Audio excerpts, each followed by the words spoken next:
Hi, everybody. We're doing social skills lessons and social stories by video.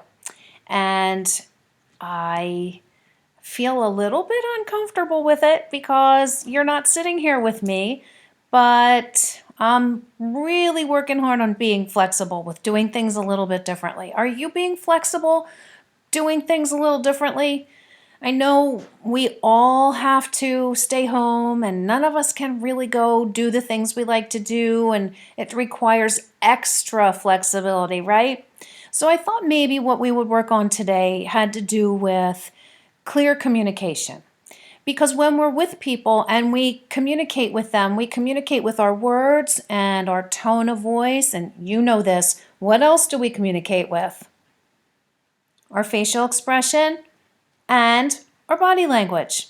So I thought maybe I would focus on that today, since being home with our people and our family is a really fun thing, and it can be sometimes a little frustrating or tricky. So I already wrote my social story, which normally we do together, but I have it all prepared and I'm going to read it to you. This one is on clear communication. Let's see how I can sit so that you can see it and I can see it. So you can see in the first cell, it says, all of us are at home together. This can be really nice. It can also be sometimes tricky. See the whole family? How do their bodies and faces look? Make a little guess out loud right now, even though I'm not going to hear you. Yeah, I drew them so that they looked happy with each other and comfortable and relaxed. If you said any of those things, that would make sense. Look at their faces. They all look fine, right? And in the second cell, it says, it's very important to talk to each other using clear words. This way we understand each other's needs. So one by one, each of the little people have something to say. And sometimes you might be able to look at them and make a guess about what they're thinking or feeling. And sometimes you really have to use your words. So let's go through what they're saying. One little guy goes, I'm hungry. And the next guy says, I'm tired. And the third one says, I want to go take a walk. And the fourth one says, I need a little alone time. All of those things could happen, right? If we don't talk clearly with each other, we might have trouble. We can make smart guesses about what others are feeling, but no one is a mind reader. Let's practice for a second. I'm going to make a face. And you tell someone that's near you, or just talk out loud to me, even though I won't hear you, what you think I might be feeling based on my face. Okay, here it is.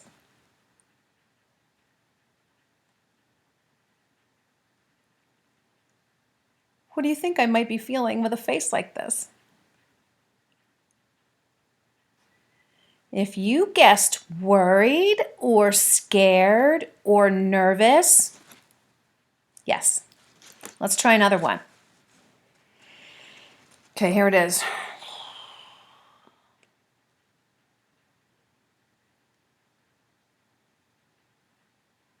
What do you think?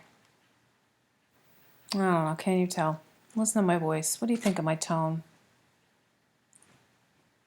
If you guessed disappointed or bored or even sad, yes, good job.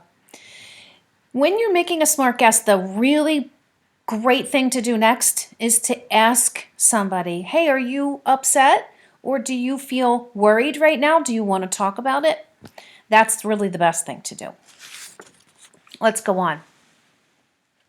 If we don't talk to each other clearly, we might have trouble. We can make smart guesses about what others are feeling, but no one is a mind reader. I know I read that already, but I'm reading it a second time because I want to read the thought bubbles and the speech bubbles.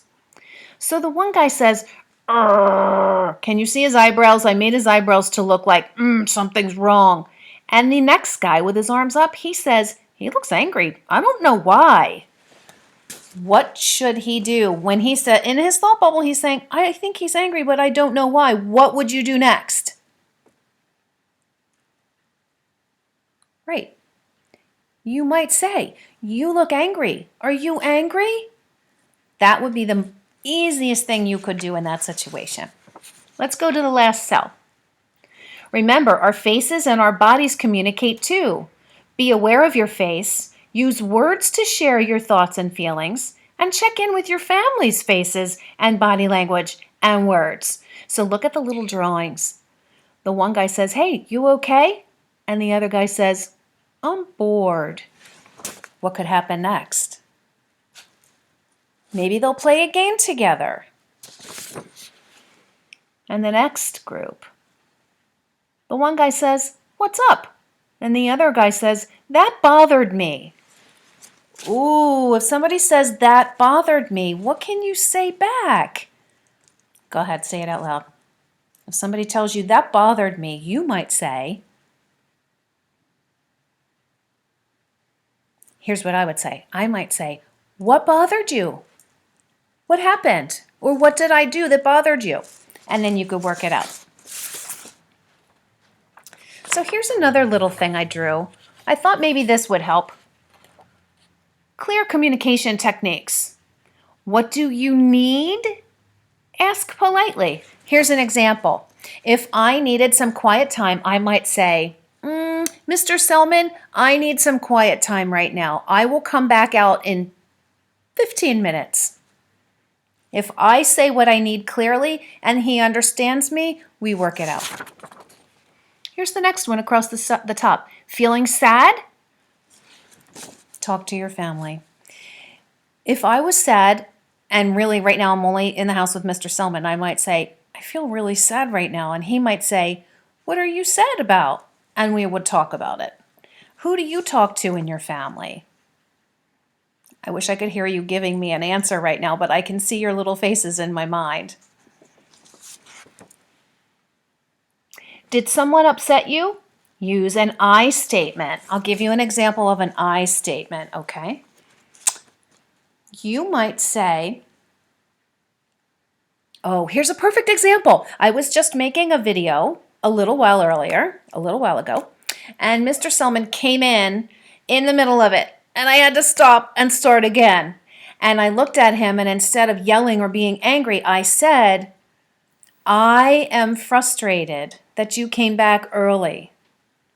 I feel frustrated that you came back early." And do you know what Mr. Selman said? He said, "Oh my gosh, I'm so sorry.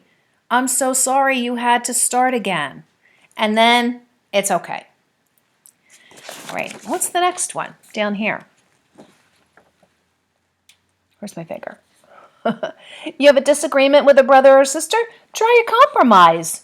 You can do a little of what you want and a little of what they want. Let's say you want to play Roblox and they want to play Legos. You could say, well, you tell me what you could say. One wants to play Roblox, one wants to do Legos. What's a compromise? I feel like I can hear you saying it. A few minutes of Roblox and a few minutes of Legos is a compromise. Both get what you want. Okay, let's go to the next. Use a calm and respectful tone. Super important, right? It never works when we yell at each other angrily. You can be angry and still control your voice. Okay, here's your assignment. I want you to draw a picture of,